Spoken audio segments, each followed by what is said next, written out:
আসসালামু আলাইকুম, আমি ডক্টর সাবিহা আক্তার ছন্দা। আজকে আমরা আলোচনা করব ছোট বাচ্চাকে কত মাস বয়স থেকে আমরা মুখে সলিড খাবার দিতে পারবো এবং শুরুতে আমরা কি কি খাবার দিয়ে শুরু করতে পারি। আমরা জানি একজন বাচ্চা জন্মের পর সাধারণত পরামর্শ দেওয়া হয় জন্মের পরবর্তী 6 মাস বাচ্চার খাদ্যের উৎস হিসেবে শুধুমাত্র মায়ের বুকের দুধের উপর নির্ভরশীল থাকবে, যাকে আমরা এক্সক্লুসিভ ব্রেস্ট ফিডিং বলে থাকি। সাধারণত নতুন বাবা মায়ের মনে একটা প্রশ্ন থাকে যে বাচ্চার 6 মাস বয়সে শুরু হলে তাকে মুখে সলিড খাবার দেওয়া শুরু করব, নাকি 6 মাস সম্পূর্ণ হওয়ার পরে তাকে মুখে সলিড খাবার দেওয়া শুরু করব। এক্ষেত্রে আমরা একটা হিসাব মনে রাখি, বাচ্চার জন্মের পর 30x6 টোটাল 180 দিন পার হওয়ার পরে, অর্থাৎ যখন তার উইনিং পিরিয়ড শুরু হবে তখন আমরা তাকে মুখে সলিড খাবার দেওয়া শুরু করব।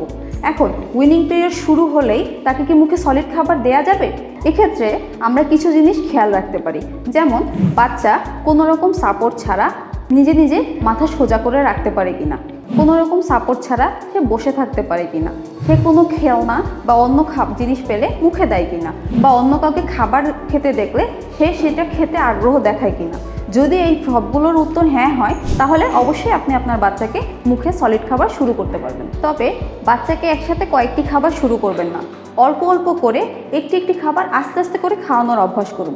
বাচ্চাকে কোনোভাবেই মন অন্যদিকে সরিয়ে বা ডিস্ট্র্যাক্ট করে খাওয়ানোর অভ্যাস করবেন না, যেমন হাতে মোবাইল দিয়ে, হেঁটে হেঁটে বাইরে ঘুরিয়ে এদিক ওদিক তাকে বলবেন, মন অন্যদিকে নিয়ে মুখে খাওয়ানোর চেষ্টা করবেন না।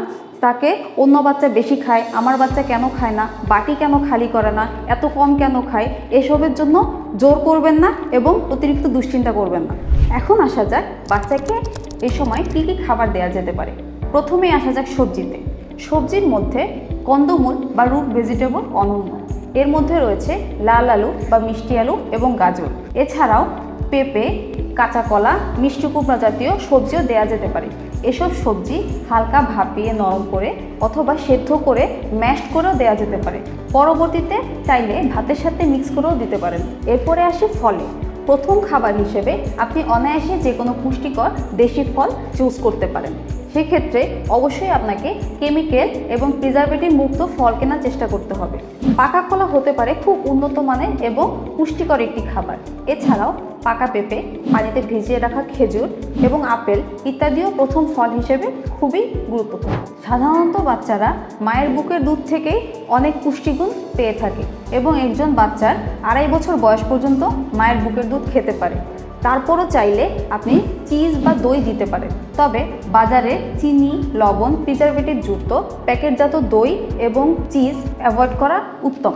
এছাড়াও অনেকে মনে করে গরুর দুধ বাচ্চার জন্য খুবই ভালো, কিন্তু গবেষণায় বলা হয়ে থাকে এখন যে 2 বছর বয়সের আগ পর্যন্ত বাচ্চাকে গরুর দুধ না খাওয়ানোই উত্তম। মাছ, মাংস এবং ডিম প্রোটিনের খুব ভালো উৎস, তবে বাচ্চার প্রথম খাবার হিসেবে শস্য জাতীয় খাবার, সবজি, ফল এগুলোই উত্তম।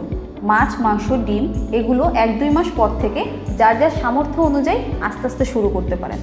যেমন 7 মাস বয়সে আপনি মুরগির মাংস নরম করে বা মাছ রান্না করে দিতে পারেন।